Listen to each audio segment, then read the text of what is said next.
I was keeping print screens of the GPS page and so forth, so I knew where it was.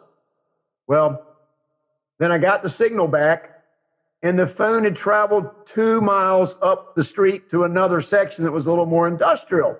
So I called the police back and said, hey, tell the dispatcher that I need to move my location to a different location. And so they said, okay. So I went there. All in all, it was almost 2 hours from the time I first called the dispatcher. So they meet me there. And now I'm at a car rental place with a compound fence. And then the police shows up after I'm there about 20 minutes. And so I tell him all about it. I give him the case number that had been assigned. And he said he shows up here all the time, that they're always calling him because it's a car rental place, that people are always trying to steal cars from in there. And I thought he meant that it was people in there were being accused of stolen property. He said, oh, no. So there was a building inside the fence, but you couldn't get to it without going through the main building, which was locked because it was closed. And he said, hey, I'm not going to jump the fence, but the address that you're looking for is that building right there. So I said, so what are we going to do? And he said, well, let me go knock on the door and see if anybody opens the door. And I said, could I talk to them first? Because I don't want to get them in trouble. He goes, no, I can't let you do it now that we know. And he says, just let me handle it my way. These are really nice people. I know them pretty well, and I'll call you up to talk to them. So there wasn't anybody answer the door.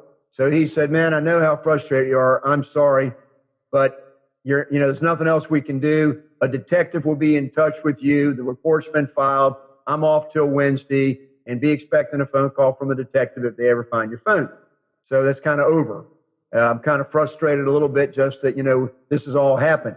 We know the house where the phone was, couldn't do anything about it, know where the phone's moved around to. So the next thing that happened in the story goes like this. The police officer leaves, and he's a really wonderful guy. I know a lot of other officers that he knows. I've been around the Norfolk Police for years. I'm in and out of prisons, Virginia Department of Corrections volunteer badge. So anyway, he leaves, and I get in the car, and I'm going to leave because there's nothing else. I'm not jumping the fence. I don't want to be on private property. But I decide to look all around first. He said maybe they just tossed it in there. There wasn't any logic for anybody to toss the phone inside the fence. That wouldn't have made a bit of sense at all. Don't know what's going on really, but why would they have just gone from one place to another, moved the phone 3 times, and then tossed it in a fence? Unless somebody inside there was going to know that I don't know. So anyway, I'm looking all along the street in front of the fence, in the grass everywhere, just checking that out to make sure. There's even like a little sewage ditch, and I'm down there looking, thinking, I wonder if anybody threw it in there. There's a frog in there that I saw while I was looking. And then as I'm walking back toward my car, this woman comes, and she's wearing a jacket, and she goes, are you looking for something? And I said, yeah, do you work here? She said, yeah, but I'm not here now. And I said, are you a security guard? She goes, yeah, I'm a security guard. And I said, but you're not working? She goes, no, I was driving by and I saw you, so I pulled in. And I said, well, that's wonderful. Then I told her my story, and she's nice as she can be. And so anyway, I told her what's going on, and I told her, look, I got my GPS. Tell me my phone is inside that fence. It's on this property. And she said, well, what do you want to do? And I said, would you let me inside the fence so I can just look around? So she said, okay. So she goes around in her car to a back way to get in, comes back, and she's unlocking the fence, and she lets me in. Well, I go in, and I do something different now, though. I go back into the GPS tracking, and I make the phone start making sounds. It has a constant beep sound for 5 minutes. You can do it for 5 minutes at a time. And by the way, the phone was cut off when it was on the bridge the night before because Claire said that there was a 48% battery life on the phone. So we knew the phone still had battery. It wouldn't work if it was in the water or it was cut off. I didn't know that part, it was cut off. Obviously, it was cut off on the bridge. They took it from inside the house, took it to the bridge, cut it off. If they had cut it off while I was in the house, the last place that it would have shown that the phone was in that house. So I guess I could have perhaps done that if the police stayed involved. Okay. So I'm inside the fenced-in compound of the rental car place on a main street, and I'm looking under cars. There's 150 vehicles in there, and there's all these pickup trucks, and I'm looking in the back beds of pickups. And then I told the wonderful woman, the guard, I said, there's another back side of this lot. I think that maybe they might have thrown it in from that direction. So I'm going to go back there. So I went around behind the building and started walking toward the back of the lot. And then I got very confused because she said there wasn't anybody here. There were 3 cars being moved around with people driving cars. And then this truck came toward me, and another security guard with a person sitting next to her, a 21-year-old, 22-year-old individual. She drives up and says, "Who are you?" And I said, "Hey, I'm Steve, and I've tracked my phone here. My GPS tracker says my phone's here." And I called the woman by name that was the other security guard. I think she was the supervisor. And I called her by name. And I said, she let me in because she saw me out there looking. And then the woman in the truck, she waved to the other lady and said hi to her. And everybody's smiling now. And then this is what happened. It's unbelievable. I mean, picture this, a day after we've lost the phone. I know it's in a house, 8 miles away, track it to another house. Here I am at another location. The guy in the car, he says, is your phone a Samsung Galaxy S8? And I said, yeah, that's what my phone is that I've lost. He goes, is this your phone? I have your phone. Whoa, a lot of processing on my part. All of a sudden, there's a guy that's got my phone. And he handed me the phone, and yes, it was the phone. It was damaged, but it was the phone, and it still had an 8% battery on it, and I could see the home screen. And I said, what are you doing with it? And he said, I found it. And I said, did you find it out here on this street? Military Highway, I'll tell you that much of the story. And he goes, no, I found it over on the bridge. And he called the bridge by name. And I said, what are you doing over there? And he said, well, I live over there. And I said, what are you doing here? And he said, I work here. And so I said, wow. And I said, when did you find it? So he said he found it like yesterday afternoon on the bridge. He was walking across the bridge. Now, he might have said yesterday evening. So I want to say this specifically to this young man. I'm going to give him a reward. This is how the story is going to end in a few minutes. But I told him that, hey, look, let me just tell you, there's been a police report filed, and the police are going to want to ask you questions. What is your name and phone number? Now, he was very cooperative because I know where he works. So, if you don't want to be cooperative, the police are going to show up. We know where he works.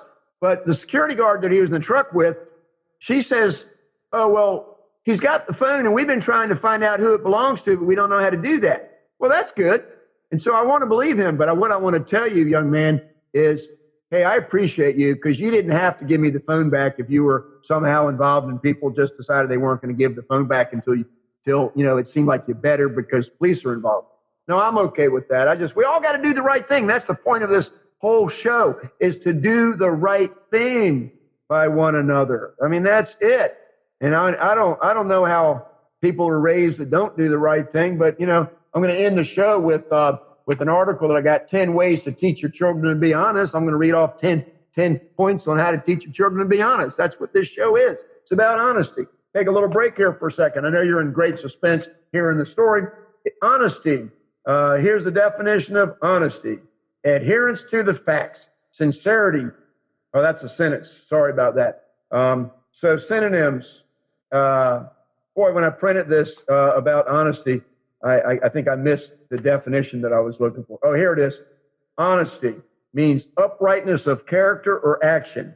Honesty implies a refusal to lie, steal, or deceive in any way. Honor suggests an active or anxious regard for the standards of one's profession, calling, or position. Honesty. So I got 10 minutes left on this show, maybe 12. We'll keep doing it here. But so here's the point. Picture this now. So I'm in a compound. The security guard let me in, and a young man has my phone, and he hands it to me. And he said that he found it on the bridge yesterday, and then he came to work. And I said, did you come straight here? And he said he came straight there, and that they're trying to figure out how to contact the owner of this phone. Okay, we'll accept that for the moment. I said, do you know anybody that lives over on such and such a street, where the GPS shows where the phone was, where it showed up when I came out of church? He said, no. And I said, have you ever been over there? He said, no. The phone did not go from the bridge area yesterday to the military highway car rental lot where he had it in his possession. It went over to another address that I'm not going to say what that address was, because I think there'll be some questions here. So there's some people that aren't exactly telling the truth. But he gave me the phone, and I said, well, do me a favor. Will you write down your name and telephone number? Because I want to give you a reward, but I'm going to wait until you've answered all the questions and everything comes out clear. Everything's cleared up. He goes, okay. And so then the first security guard that let me in, who's wonderful, she's got a whole lot more to the story in a minute. She says, you don't have to give him your name and number. Then she tells me, you got your phone back, just let it go. And I said, well, I want to give him a reward once all the questions are answered. And she goes, why don't you just leave? You've got your phone. I thank him for my phone, and then I walk off with her, and I put my hand on her shoulder, and I said, hey, I just want to tell you something. I said, I don't think he's telling the truth, but that's okay. But I don't think he's telling the truth because I have proof in my phone right here. And I said, let me show you that it went to this other address just a half hour ago before I tracked it here. And I said, I was waiting for the police over there, and then it moved to here. So, he's got the phone. He was over there, but he's not acknowledging that. She goes, I know it all doesn't add up, but look, you got your phone. Why don't you just let it go? And I said, let me tell you what I did. And I told her that I go into prisons all across the country and that I'm trying to help people do the right thing. And I said, I don't want to get him in trouble. She goes, he didn't have to give it back to you. And I said, well, that part's true. But she goes, why don't you just drop it? And I said, look, let me just tell you something. There's lessons to be learned here. And I'm telling you, I do not want to get him in trouble because, yes, he gave me the phone back and didn't have to. But I'd like for him to learn something from this. And then she said, hey, just tell your wife to put the phone on her hip next time. And, then she says, let it in. And then I had a beautiful conversation with her. And it went like this. I said, where I want this to end is that I want to have a one-on-one conversation with the young man and let him know that I'm okay, that he made a bad choice in there and didn't tell me the truth, and that I don't want to get him in trouble. But the next time, I hope that you do the right thing first time, and whoever else you're involved in where the phone was found and taken into the house. And she said, it won't do any good. It's too late for that. And then she had a conversation with me. It was very, very disturbing, which is the whole point. That is the main thing here. She said that, hey, no, wait a minute. You got to put yourself in the shoes of the woman last night. You knock on her door, and it got into somewhat of a racial kind of thing. She said, she sees you. I'm white. She sees you, and she's not going to tell you anything. She's just not going to do that. And I said, why not? She goes, because she's not. And I said, okay. And then I said, that's wrong. And then I got into, who I am, what I do, and all the different people that I spend my time with. And I shared some stories with her about all the different types of people that I'm with in all these different prisons. And I said, look, I do not see color. I love everybody. And I'm trying to have all of us, treat each other better. She said, it's too late for that. And I said, what do you mean by that? And she goes, it ain't going to happen. It's just too much of the culture. And I said, I don't agree with you at all. And I said, I would just like to have it end up to where this young man knows that there's a white guy out there named Steve that's doing the right thing by him and everybody else, and that I'm a little different. And she said, it ain't going to happen. And I said, I believe it will. We continued to talk for a few more minutes. And then when she really got a little deeper into what right thinking does and started to understand it, she said, you really are trying to make a difference. And I said,